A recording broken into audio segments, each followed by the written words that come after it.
नमस्कार दोस्तों, आज हम श्रीमद् भगवद गीता के उस अध्याय पर एक गहन यात्रा करने वाले हैं जिसे विभूति योग कहा गया है। यह अध्याय भगवान श्री कृष्ण द्वारा अर्जुन को दिया गया वह दिव्य ज्ञान है जो हमें केवल धर्म, कर्म या भक्ति तक ही सीमित नहीं रखता, बल्कि हमारी दृष्टि को इतना विस्तारित कर देता है कि हम हर श्रेष्ठता, शक्ति, प्रकाश और सुंदरता में भगवान की उपस्थिति अनुभव कर सकते हैं। अर्जुन जब कुरुक्षेत्र की युद्ध भूमि में खड़ा था तो उसका मन पहले भ्रम और मोह से घिरा हुआ था। युद्ध के शोर, अपने मित्र और परिवार को अपने सामने देखकर उसका हृदय पीड़ा और असमंजस में था।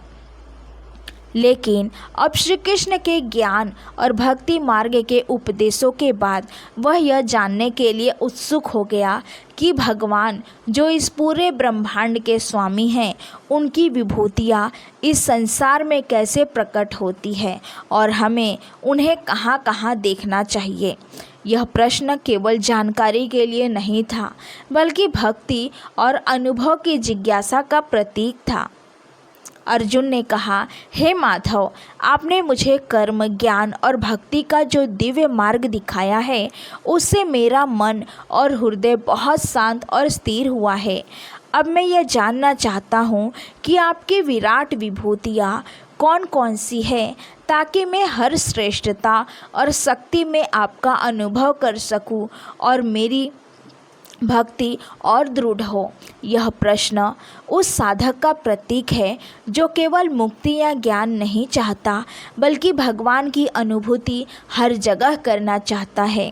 श्री कृष्ण अर्जुन की जिज्ञासा से अत्यंत प्रसन्न हुए। उन्होंने कहा, हे अर्जुन, मैं तुम्हें अपनी कुछ प्रमुख विभूतियों का वर्णन करूंगा। ध्यान रखना, मेरी अनंत सत्ता का कोई अंत नहीं है। मैं अनंत हूँ, असीम हूँ, और जो कुछ मैं बताऊंगा वो केवल संकेत मात्र होगा। फिर भी तुम्हारे प्रेम और श्रद्धा के कारण मैं तुम्हें समझाऊंगा, ताकि तुम्हारे हृदय में भक्ति और ज्ञान का प्रकाश स्थिर हो। सबसे पहले भगवान ने यह बताया कि वे इस पूरे ब्रह्मांड का मूल कारण हैं। उनसे ही यह सृष्टि उत्पन्न हुई, उनमें ही स्थित रहती है और उनमें ही लीन हो जाती है। जो व्यक्ति इस सत्य को जान लेता है, उसका हृदय पूर्ण समर्पण और भक्ति से भर जाता है। भगवान ये भी बताते हैं कि वे हर जीव के हृदय में विद्यमान हैं। उसका अर्थ यह है कि वे दूर किसी स्थान पर नहीं हैं, बल्कि हर प्राणी के भीतर, उनके हृदय में स्थित है। जब हम अपने भीतर झांकते हैं और अपने हृदय में उनकी उपस्थिति अनुभव करते हैं, तब वास्तविक दिव्यता का अनुभव होता है। श्री कृष्ण ने अब अपनी विभूतियों का विस्तृत वर्णन करना शुरू किया। उन्होंने कहा कि आदित्यों में मैं विष्णु हूँ, प्रकाश देने वालों में मैं सूर्य हूँ, मरीतों में मैं मरीचि हूँ, नक्षत्रों में मैं चंद्रमा हूँ। इसका भाव यह है कि जहाँ भी श्रेष्ठता, प्रभाव और प्रकाश है, वहाँ भगवान की उपस्थिति है। वेदों में मैं संवेद हूँ, देवताओं में इंद्र हूँ, इंद्रियों में मन हूँ और प्राणियों में चेतना हूँ। यहाँ भगवान यह समझा रहे हैं कि मनुष्य की सोचने समझने की शक्ति, निर्णय लेने की क्षमता और चेतना उनकी विभूति का रूप है। रुद्रों में मैं शंकर, यक्षों और राक्षसों में कुबेर, वासुकों में अग्नि और पर्वतों में मेरु हूँ।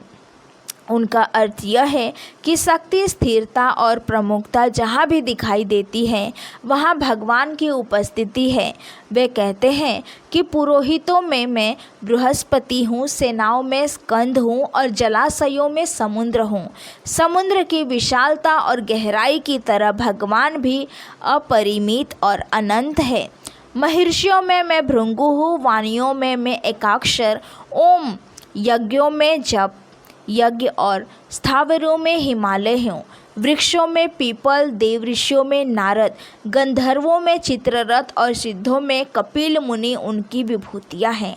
घोड़ों में उच्च श्रवा, हाथियों में एरावत, मनुष्यों में राजा और अस्त्रों में व्रज है। शक्ति, शासन और प्रभाव जहाँ चरम पर है, वहाँ भगवान का तेज प्रकट होता है। वे कहते हैं कि मैं कामधेनु हूँ, धर्मयुक्त कामों में, सर्पों में वासुकी और नागों में अनंत हूँ। यहाँ यह दिखाया गया है कि जो भी श्रेष्ठता, शक्ति या प्रभाव है, वह भगवान की विभूति का प्रतीक है। भगवान कहते हैं कि मैं काल हूँ जो सबका नाश करने वाला है। समय स्वयं भगवान का रूप है। जो समय को समझ लेता है वो जीवन को समझ लेता है। प्राणियों में प्रजनन शक्ति, छल करने वालों में जुआ, तेजस्वियों में तेज, बलवानों में बल, सभी में भगवान की उपस्थिति है। वे कहते हैं कि मैं विजय हूँ, प्रयास हूँ और सात्विक लोगों का सात्विक भाव हूँ। हर सकारात्मक प्रयास, हर धर्मयुक्त कार्यों में भगवान की उपस्थिति। अर्जुन इसे सुनकर यह समझने लगता है कि जहाँ भी शक्ति, श्रेष्ठता और सफलता दिखाई देती है, वहाँ भगवान का अंश विद्यमान है। श्री कृष्ण यह भी कहते हैं कि हे अर्जुन, मैंने तुम्हें अपनी केवल कुछ प्रमुख विभूतियों का वर्णन किया है। वास्तव में इस पूरे संसार में जो कुछ भी सुंदर, शक्तिशाली और गौरवशाली है, वो मेरी ही शक्ति के अंश से उत्पन्न है। जो व्यक्ति यह जानकर भी मुझे नहीं पहचानता, वह अज्ञान में है। ज्ञान, भक्ति और प्रेम से ही किसी को भगवान की सच्ची अनुभूति होती है। विभूति योग हमें यह दृष्टि देता है कि भगवान केवल मंदिरों या दूर किसी स्थान में नहीं है। उनका अनुभव हर जगह हो सकता है।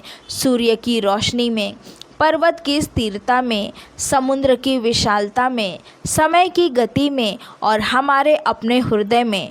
जो व्यक्ति यह समझ जाता है, वह संसार में रहते हुए भी मुक्त हो जाता है।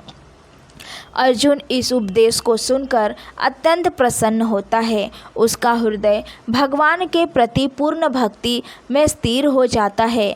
वह समझता है कि हर श्रेष्ठता और शक्ति में भगवान की झलक मिलती है।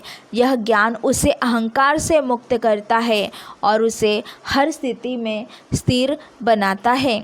भगवान ये भी समझाते हैं कि जो व्यक्ति हर श्रेष्ठ वस्तु में मुझे देखता है, जो हर महान अनुभव में मेरी उपस्थिति को समझता है, वही सच्चा भक्त है। भक्ति केवल पूजा, मंत्र और यज्ञ में नहीं है। यह हर क्षण, हर क्रिया में भगवान की अनुभूति करना है। यही विभूति योग का सार है। यह अध्याय हमें यह सिखाता है कि अहंकार का त्याग करके संसार में रहते हुए हर श्रेष्ठता और शक्ति में भगवान को देखने का अभ्यास ही जीवन का उच्चतम उद्देश्य है। यह केवल ज्ञान प्राप्त करने का अध्याय नहीं है, बल्कि यह हमारे मन और दृष्टि को बदलने वाला अनुभव है। जब हम जीवन की हर श्रेष्ठता में भगवान को देखते हैं तो हम स्वयं कृतज्ञ बन जाते हैं। हमारा मन शांत होता है और हमारी दृष्टि स्थिर होती है।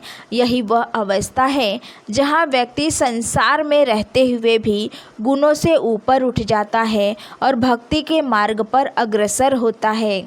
अतः भगवान कहते हैं कि यह ज्ञान केवल सुनने या पढ़ने के लिए नहीं है, इसे जीवन में उतारना आवश्यक है। अगली बार जब आप सूर्य को उगते देखें, किसी महान व्यक्ति से मिले, किसी शक्तिशाली अनुभव से गुजरे, तो याद रखिए वह भगवान की ही विभूति है। अगर यह व्याख्या आपके हृदय को छू पाई हो तो इसे अपने जीवन में उतारिए और दूसरे तक पहुंचाइए। श्रीमद् भगवद गीता केवल एक ग्रंथ नहीं, यह जीवन को ईश्वर से जोड़ने की जीवंत प्रक्रिया है। इस दिव्य ज्ञान के साथ अपने भीतर भक्ति जगाइए। इस दिव्य ज्ञान के साथ अपने भीतर भक्ति जगाइए। अहंकार छोड़िए और हर जगह भगवान को देखने का अभ्यास आज से ही शुरू कीजिए। यह विस्तार से समझाया गया विभूति योग अर्जुन और श्री कृष्ण के संवादों के माध्यम से आपको न केवल ज्ञान देगा, बल्कि भक्ति, चेतना और जीवन दृष्टि का वास्तविक अनुभव भी कराएगा। अगर यह दिव्य ज्ञान आपके हृदय को स्पर्श कर पाया हो तो लाइक और शेयर ज़रूर कीजिए। अपने दोस्तों और परिवारों के साथ इसे बांटें और चैनल को सब्सक्राइब करें ताकि हम आपके लिए और भी जीवन बदल देने वाले अध्याय और ज्ञान लेकर आते रहे। कमेंट में बताइए कि आपको सबसे अधिक कौन सा भाव प्रभावित कर गया। ध्यान रखिए, भगवान हर जगह हैं, बस देखना और अनुभव कर